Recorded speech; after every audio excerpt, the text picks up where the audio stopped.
Game changer cinema చాలా అద్భుతంగా ఉన్నది. ఒక సామాన్యుడైనటువంటి అప్పన్న ప్రజానాయకుడిగా ఎదిగి అభ్యుదయం పార్టీ పెట్టడం, ఆ విధంగానే రామనందన్ పేరిట ఒక ఐఏఎస్ ఐపీఎస్ పాత్రలో 3 పాత్రల్లో కూడా రామ్ చరణ్ చేసినటువంటి నటన చాలా గొప్పగా ఉన్నది.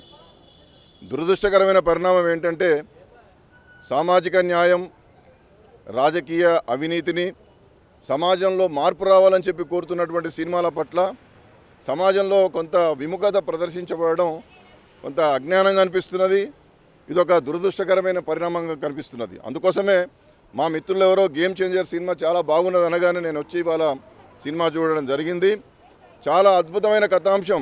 500 కోట్లు ఖర్చు పెట్టి ఒక సామాజిక మార్పు కోసం, ప్రజల నుండి నాయకుడు ఎదగాలని చెప్పి, ప్రజల కోసం కృషి చేసే నాయకత్వం, బలమైన నాయకత్వం రావాలని, రాజకీయాల్లో డబ్బులతో పనిలేనటువంటి రాజకీయం రావాలని చెప్పి, ఒక జవాబుదారీతనం రాజకీయం రావాలని చెప్పి ఒక కథాంశాన్ని తీసుకొని బలమైనటువంటి రీతిలో శంకర్ నిర్మించినటువంటి గేమ్ చేంజర్ నిజంగా ఇది సమాజంలో పెద్ద గేమ్ చేంజర్ రావాలి.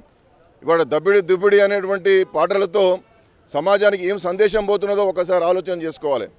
అంటావా అంటే అంటావా అనడంలో ఉన్నటువంటి అర్థం ఏంటి, దెబ్బలు తింటావా అనే దాంట్లో ఉన్నటువంటి అర్థం ఏమిటి? ఇవాళ నేను ఒకటే కోరుతా ఉన్నాను, సినిమాల నటుల మీద నేను మాట్లాడడం లేదు.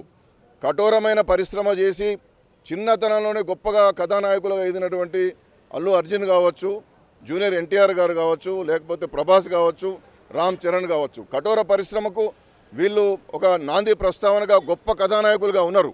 కానీ పుష్ప 1 కానీ పుష్ప 2 కానీ ఇవాళ ఉన్నటువంటి బాలయ్య నటించినటువంటి సినిమా కానీ, వారు ఏం సినిమా డాకు మహారాజ్ లాంటి సినిమాలు కానీ ఏం సందేశాన్ని ఇస్తున్నాయని చెప్పి నేను ప్రశ్నిస్తున్నాను. అందుకని ఇవాళ పుష్ప సినిమా కథాంశం ఒక ఎర్రచందనం దొంగకు సంబంధించినటువంటిది.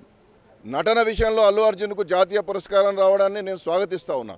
కానీ కథాంశం ఏమిటనేటువంటిది వాళ్ళ మా ప్రశ్న. అందుకోసమే ఇవాళ గేమ్ చేంజర్లో దిల్ రాజు లాంటి వాడు, శంకర్ లాంటి ఒక గొప్ప దర్శకుడు 100 కోట్లు ఖర్చు పెట్టి వాళ్ళు ఏం కోరుకుంటున్నారు? సామాజిక మార్పును కోరుకుంటున్నారు, సమసమాజ నిర్మాణం కావాలనుకుంటున్నారు, రాజకీయాల్లో అంటరానితనం, రాజకీయ అంటరానితనం, రాజకీయ అవినీతి ఉండొద్దని చెప్పి కోరుకుంటున్నారు. అందుకోసం ఆ దిశగా అలా వచ్చినటువంటి సినిమాలను తప్పనిసరిగా ఆదరించాల్సినటువంటి అవసరం ఉంది.